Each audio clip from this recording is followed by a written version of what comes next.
दोस्तों, इस कहानी का नाम है चतुराई। चलिए शुरू करते हैं। एक गरीब आदमी था। एक दिन वह राजा के पास गया और बोला, महाराज, मैं आपसे कर्ज मांगने आया हूँ। कृपा कर आप मुझे 5,000 रुपये दें। मैं 5 वर्ष के अंदर आपके रुपये वापस कर दूंगा। राजा ने उसकी बात पर विश्वास कर उसे 5,000 रुपये दे दिए।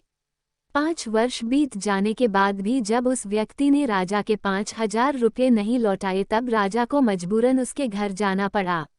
लेकिन वहां वो व्यक्ति नहीं मिला। जब भी राजा वहां जाता, बहाना बनाकर उसे वापस भेज दिया जाता।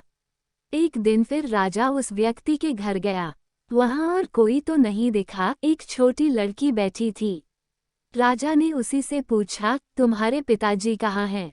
लड़की बोली, पिताजी स्वर्ग का पानी रोकने गए हैं। राजा ने फिर पूछा, तुम्हारा भाई कहाँ है? लड़की बोली, बिना झगड़ा के झगड़ा करने गया है।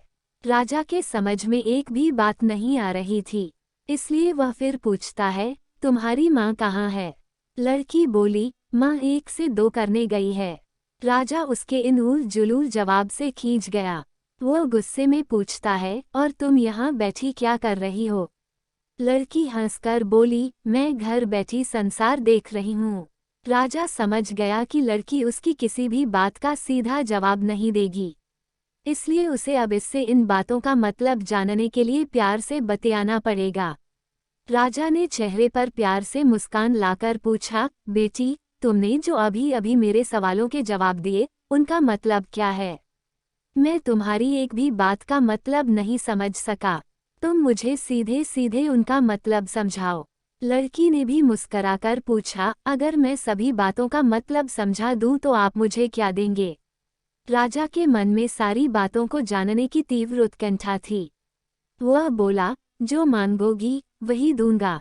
तब लड़की बोली, आप मेरे पिताजी का सारा कर्ज माफ कर देंगे तो मैं आपको सारी बातों का अर्थ बता दूंगी। राजा ने कहा, ठीक है, मैं तुम्हारे पिताजी का सारा कर्ज माफ कर दूंगा। अब तो सारी बातों का अर्थ समझा दो।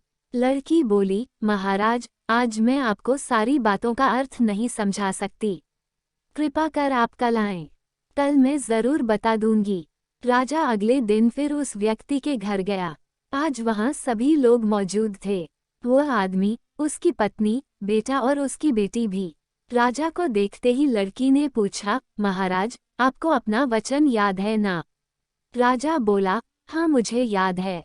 तुम अगर सारी बातों का अर्थ बता दो तो मैं तुम्हारे पिताजी का सारा कर्ज माफ कर दूंगा। लड़की बोली, सबसे पहले मैंने ये कहा था कि पिताजी स्वर्ग का पानी रोकने गए हैं।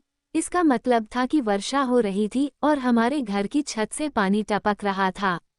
पिताजी पानी रोकने के लिए छत को छाप बना रहे थे। यानी वर्षा का पानी आसमान से ही गिरता है, और हम लोग तो यही मानते हैं कि आसमान में ही स्वर्ग है। बस पहली बात का अर्थ यही है।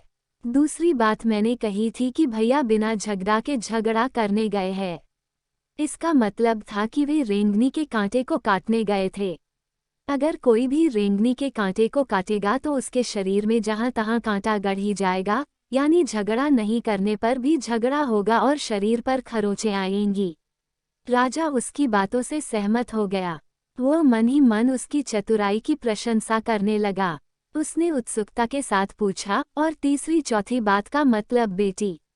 लड़की बोली, महाराज, तीसरी बात मैंने कही थी कि माँ 1 से 2 करने गई है। इसका मतलब था कि माँ अरहर दाल को पीसने यानी उसे 1 का 2 करने गई है। अगर साबुत दाल को पीसा जाए तो 1 दाना का 2 भाग हो जाता है, यानी यही था 1 का 2 करना। रही चौथी बात, तो उस समय मैं भात बना रही थी और उसमें से एक चावल निकालकर देख रही थी कि भात पूरी तरह पका है कि नहीं। इसका मतलब है कि मैं एक चावल देखकर ही जान जाती कि पूरा चावल पका है कि नहीं। अर्थात चावल के संसार को मैं घर बैठी देख रही थी। ये कहकर लड़की चुप हो गई।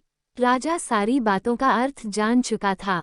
उसे लड़की की बुद्धिमानी भरी बातों ने आश्चर्य में डाल दिया था। फिर राजा ने कहा, बेटी, तुम तो बहुत चतुर हो, पर एक बात समझ में नहीं आई कि यह सारी बातें तो तुम मुझे कल भी बता सकती थी, फिर तुमने मुझे आज क्यों बुलाया? लड़की हंसकर बोली, मैं तो बता ही चुकी हूँ कि कल जब आप आए थे तो मैं भात बना रही थी। अगर मैं आपको अपनी बातों का मतलब समझाने लगती तो भात गीला हो जाता या जल जाता, तो माँ मुझे जरूर पीटती। फिर घर में कल कोई भी नहीं था। अगर मैं इनको बताती कि आपने कर्ज माफ कर दिया है तो ये मेरी बात का विश्वास नहीं करते। आज स्वयं आपके मुंह से सुनकर कि आपने कर्ज माफ कर दिया है, जहां इन्हें इसका विश्वास हो जाएगा, वहीं खुशी भी होगी। राजा लड़की की बात सुनकर बहुत ही प्रसन्न हुआ। उसने अपने गले से मोतियों की माला निकाल उसे देते हुए कहा, बेटी, ये लो अपनी चतुराई का पुरस्कार। तुम्हारे पिताजी का कर्ज तो मैं माफ कर ही चुका हूँ। अब तुम्हें या तुम्हारे घर वालों को मुझसे बहाना नहीं बनाना पड़ेगा। अब तुम लोग निश्चिंत होकर रहो। अगर फिर कभी किसी चीज की जरूरत हो तो बेझिझक होकर मुझसे कहना। इतना कहकर राजा लड़की को आशीर्वाद देकर चला गया। लड़की के परिवार वालों ने उसे खुशी से गले लगा लिया।